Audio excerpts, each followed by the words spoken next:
Mending Wall, a poem written by Robert Frost, explores the contradictions in life and humanity, including the contradictions within each person, as man makes boundaries and breaks boundaries.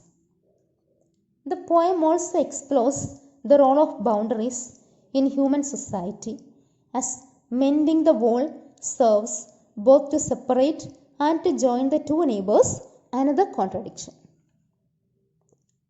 A widely accepted theme of the poem concerns the self-imposed barriers that prevent human interaction. Here, the speaker's neighbor keeps pointlessly rebuilding a wall. The neighbor is relentless in its maintenance.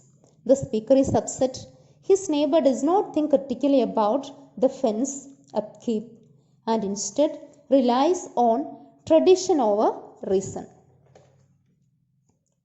What makes the poem an interesting piece to think about is its theme, the conflict between tradition and innovation.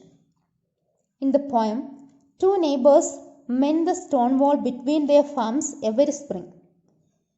The speaker sees no rational point to the task because neither of the two men has livestock that can wander over the property line to destroy the other's crops.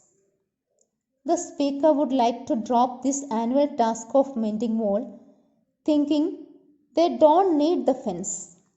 But his neighbor insists on the ritual because his father taught him that good fences make good neighbors. Now, to speak about the poet, Robert Frost, famous American poet, exhibited an interest in reading and writing poetry during his high school years. His poetry is principally associated with the life of landscape of New England, and he was a poet of traditional verse forms and metrics. He is essentially a modern poet in his adherence to language as it is actually spoken, in the psychological complexity of his portraits, and in the degree to which his work is infused with layers of ambiguity and irony. It is rightly said that his poems begin in delight and end in wisdom.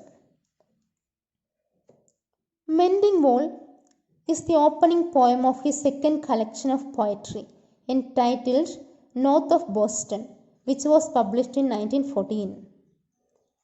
This poem is set at the site of the stone wall between the farms of two hard-working men of New England, one of whom is the poet himself. The poem consists of 46 lines in total. These lines are not divided into stanzas. This poem is written in the first person, hence we can assume that the speaker of the poem is the poet himself.